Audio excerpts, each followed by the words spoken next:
Hey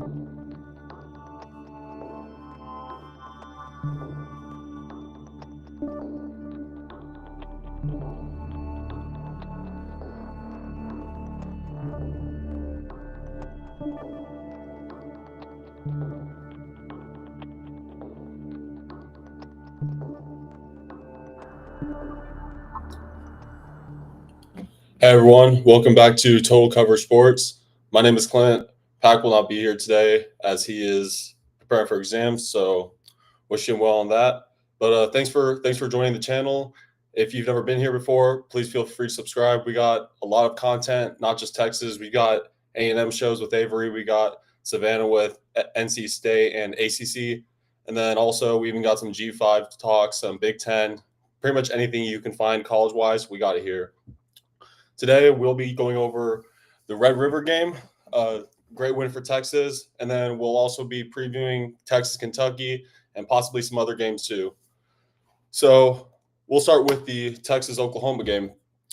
On last week's show, we had Pack, me, and Porter Moserstan, and we were just previewing what we thought would happen, what were the keys for Texas to win, and both of them, they had Texas losing, I had Texas winning. So I'm taking my little victory lap there. But yeah, we went 23 to 6, and it was just an amazing win overall. At the start of it, our offense, we seemed to look we looked very anemic at the start. We got a good first play with Jordan Washington on the 10-yard tight end screen, and then we got the holding call. And from there, it was kind of just, it was very much what we were seeing, like we saw in the Florida game from the week previous.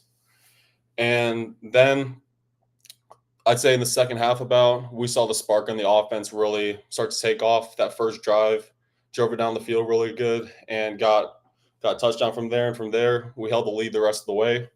I think the defense held up very good, especially with John Mateer being out there.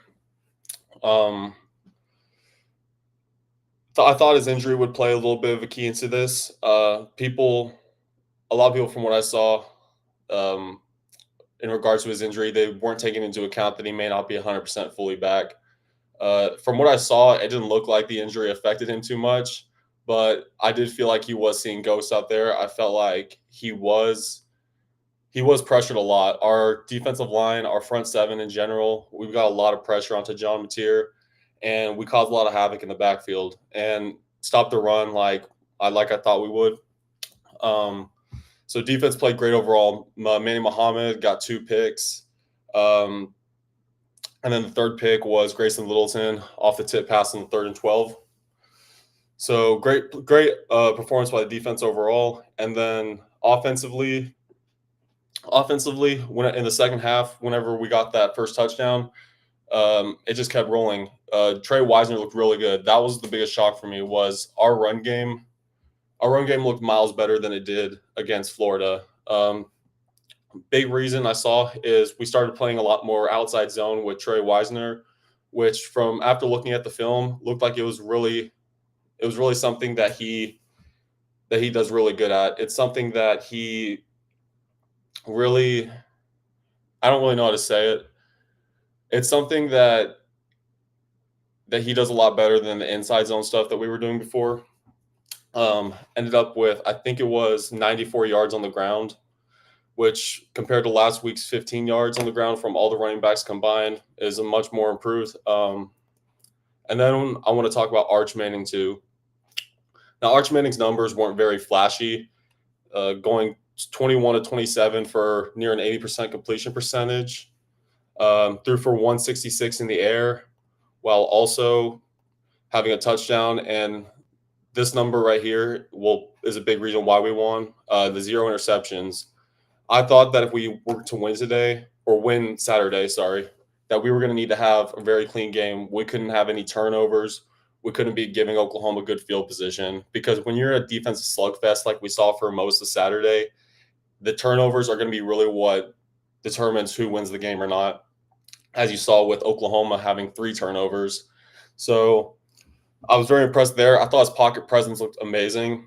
Definitely his most complete game all year, his best game.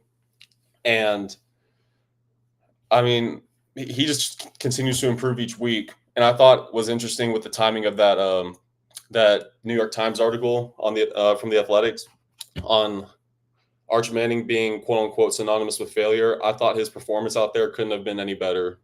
So very impressed with that, and I'm very excited to see what he does moving forward. And then talk about the play of the game, Brian Niblett getting that 75-yard punt return touchdown that really closed the door. I felt like that was, I mean, he's a guy that a lot of fans have been wanting to see. He's a guy that you see go out there sometimes, but he hasn't really made any big plays yet. That dude Ryan Niblett has solidified himself in Red River history with just that singular play. What's up, Liberty? Thank you for watching.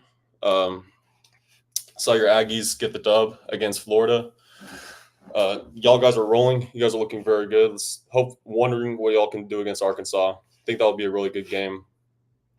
But yeah, let me know what y'all think about what happened during Red River, and just if y'all what were y'all's thoughts on the games overall. Okay. Okay. So from now we're gonna move on to Texas versus Kentucky next week, 7 p.m. or 7:30 p.m. Eastern time on ESPN. I think it'll be in Lexington. Uh, I feel very confident about this game for Texas. I think that one of the big keys will just be to just continue building off the success. Kentucky's not a team that I would necessarily worry about in many facets at all. I do think they have a very underrated defense. Um, Although the stats aren't going to say that it's anything great. Let me actually pull up their games real quick. Yeah, so scores they've given up in each game. Given up 24 to Toledo, 30 to Ole Miss, 23 to Eastern Michigan, and 35 to both Georgia and South Carolina. So it's not a defense that's going to hold up the full game. It's going to be a close game for probably the first half, I would say, just based on how they play. But then once it gets to the second half, man, if you can score pretty quick out of that, the margin will get wide, and it'll be a game from there. So I'm not too worried about that game. I think that as long as we continue doing what we did offensively, Trey Wisner continues to build off the great game he had, and Arch Manning just continues to improve in his pocket presence and his passing and just his decision making overall, I think we'll be very good. The thing with Kentucky is, because it worries me a little bit, I think that they're a team that doesn't just give up. They're a team that through a lot of their games have been in close games throughout all of it. Like you saw in the Ole Miss Kentucky game, it was only a one-score game. Kentucky forced, I think it was 2 turnovers, if I'm correct. Let me see what it was. Yeah, so they forced Austin Simmons into throwing 2 interceptions, and actually had the lead for a lot of the game. For I think Zach Calzada got hurt at the very end of that game, but I think we'll win that game. I have the score being about, I would say 26-13. I think we will see a little bit of a slugfest on offensively at the start, just because I think after a huge win like that, after the confidence that I wouldn't say the confidence that you gain from that, but yeah, you're going to be very confident after that. But I think it's going to be a little bit of a hangover is a better word for that. This Texas team, from what I'm saying, hasn't really seen much success this season in regards to Power 4 opponents besides the group of 5 teams that they beat. So hopefully that they're locked in. Hopefully we can just stay focused and get the win right there.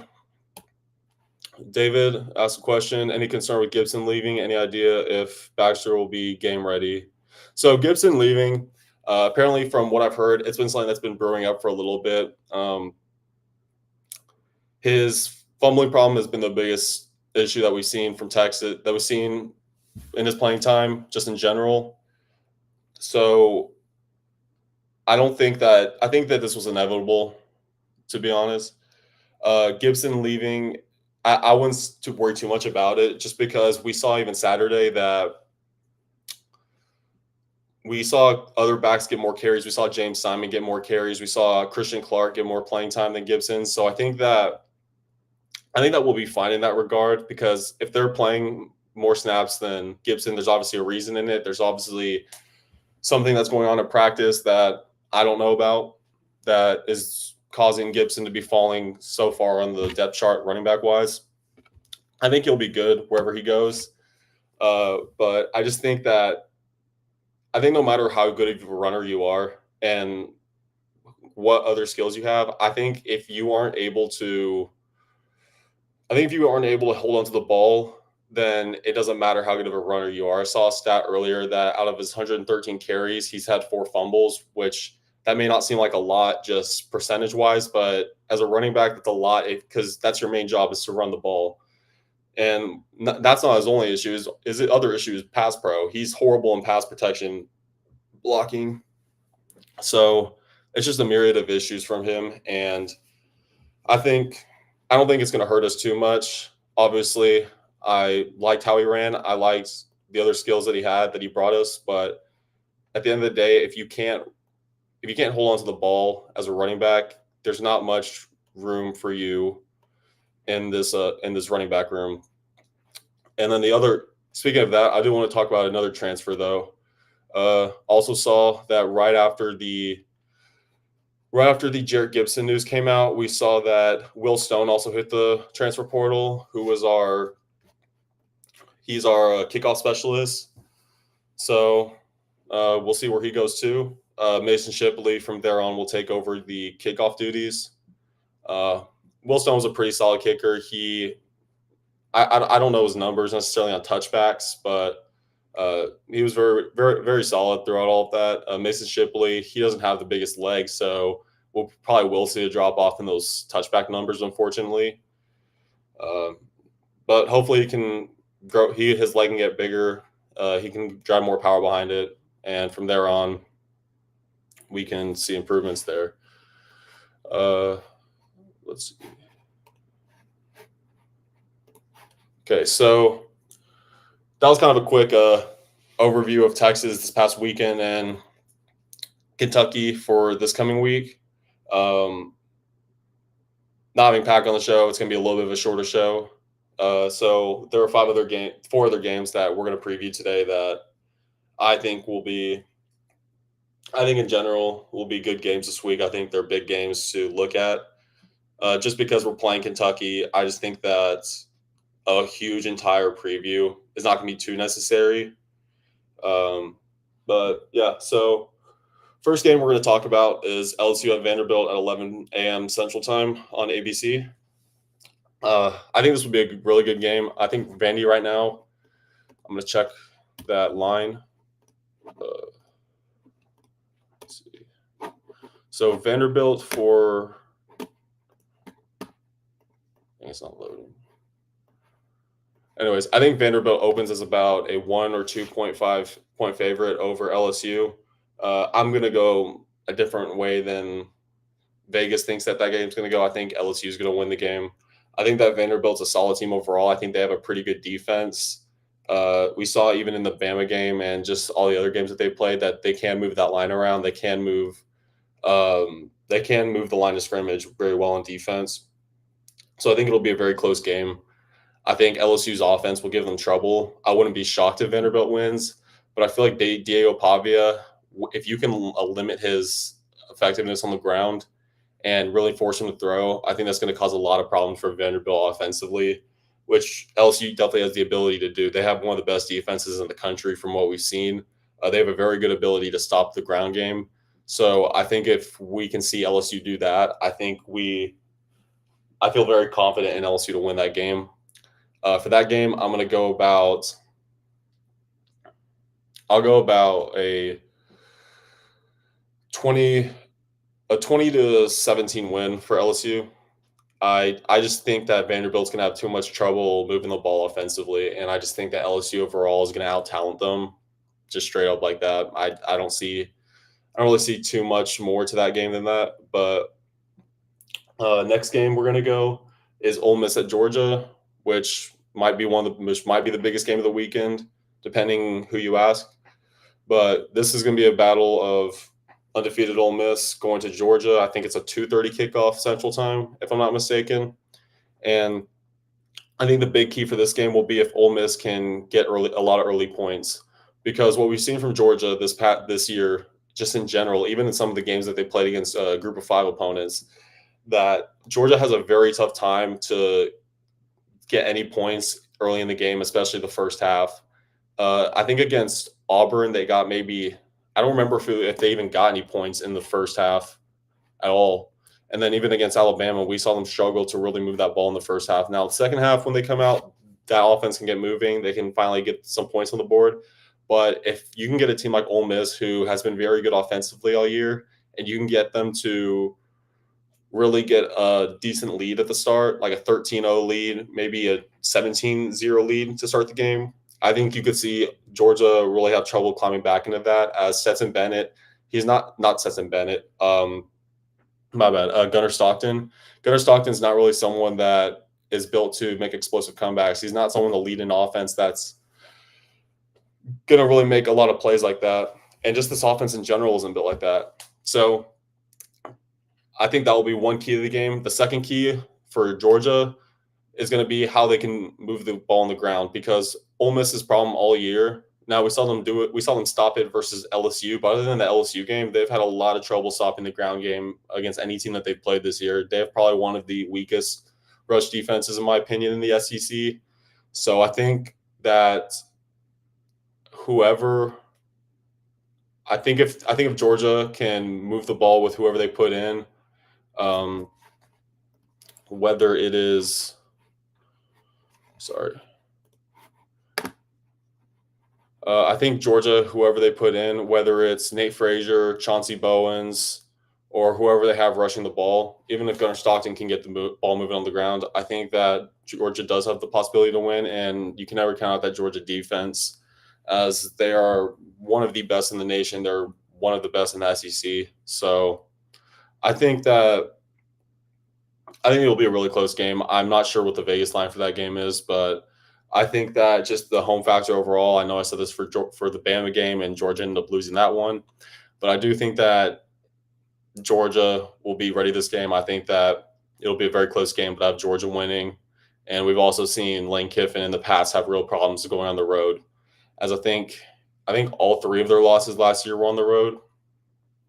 LSU was on the road, Florida was on the road, and then I can't remember what that third loss was, but yeah, we've seen him really struggle whenever they have to travel anywhere. So I'm very confident in Georgia to win that game, and that's who my pick for that game is going to be. And then this is the other game that I think could be the biggest for this weekend. We have Tennessee going to Bama third Saturday in October at 6:30 Central Time on ABC. Um, I think that Bama's going to win this game. I don't really have much doubt in that in my mind. Tennessee is a very good team. That this is not discounting anything that they've done this year. Joey Aguilar is a very good quarterback. That offense can really move the ball. But I think the big thing that's going to bring Bama the victory, other than the home field advantage, is going to be Ty Simpson and his ability to really lead that offense, and what we've seen from Tim Banks and Tennessee's defense this year, and what has really been the Achilles heel of that team.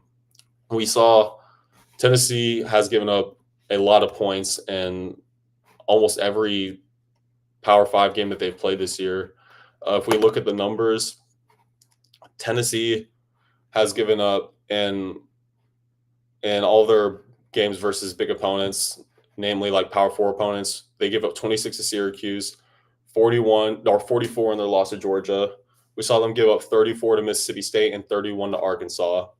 And we're getting a Bama offense who they've really been catching their stride recently. They've really been improving. Ty Simpson has looked amazing. He looks like the Heisman frontrunner right now, as I think he is.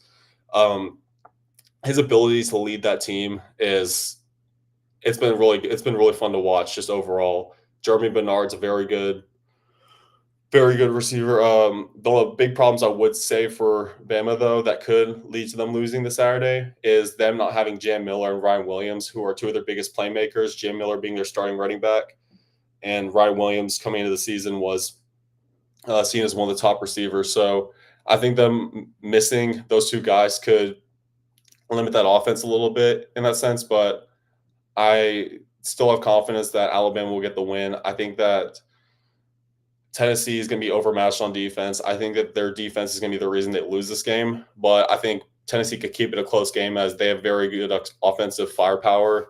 As in, I think it almost in every game they have scored 34. They've scored more than 34 points in every game, and they've only scored less than 40 once. So they're a very lethal offense. They're a team that can really keep up with you if they need to. But it's just if Bama can cause a turnover or two, the Bama will win this game because Tennessee is going to probably need to score. I wouldn't say all, but they're going to need to score almost every drive to have a chance to win this game. So I'm going to go with the Vols for this game. No, not the Vols. Alabama for this game. And then the last game I want to talk about is one of the most historic rivalries up there with Bama and Tennessee too. USC versus Notre Dame and South Bend this weekend. USC coming off a big win versus Michigan. Uh, Pretty much dominated the whole game. I think it was about a 3-score win for them. And then Notre Dame, ever since them starting 0-2, losing to um, Miami and A&M, I think they've really become a lot better. They've really improved a lot over the last couple of weeks. Saw them in a very close game with North Carolina State this past weekend. But other than that, they've been really good. They dominated Arkansas when they went to Fayetteville, which ultimately led to the firing of Sam Pittman. And that offense has been meshing together a lot better. The defense has been improving a lot. I mean, obviously, you have Leonard Moore there, who is one of the, if not the best corner in the nation. You have CJ Carr on offense, who's been coming better and better in his first year starting. So I think it's gonna be a very good game. I think the key to this game is going to be how Notre Dame limits USC's offense.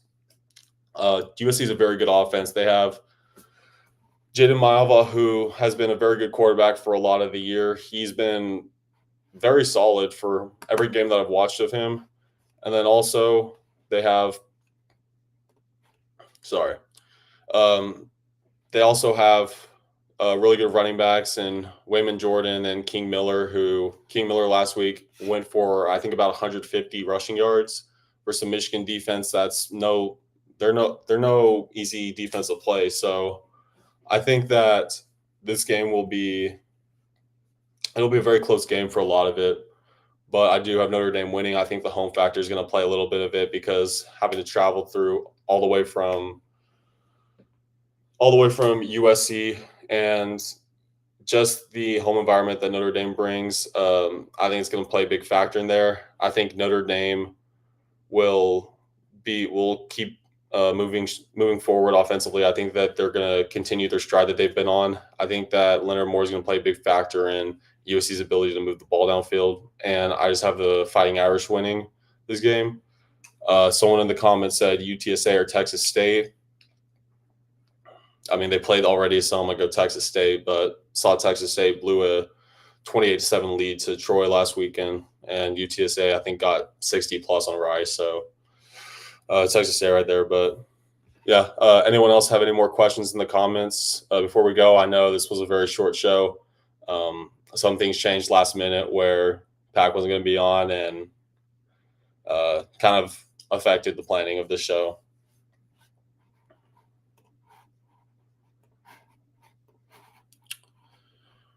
All right. Looks like we don't have any more questions. So, like I said, I know this was a short show, but next week we'll be back on our regularly scheduled programming. Me and Pac will be recapping the Kentucky game next week. Hopefully, we get that win. It's a positive one. Then we'll be previewing for Mississippi State. We may recap some of these games that I talked about, and yeah, I think that should be the thing for next week's show. Said score for UT versus Kentucky. I said I think I said about 26-13. I think it'll be close at the start, but I think Texas will pull away at the end. I think I need to see a little bit more to think that we have more offensive firepower to be able to really build the scoreboard up on them. But for now, that's my score prediction. So yeah, thank you guys for watching. I think we may have Avery on tonight talking about the Ags. I'm not too sure, but please check out more of Ghost content. Does a lot of good stuff on X, and yeah, thank you guys for watching. And as always, hook 'em horns.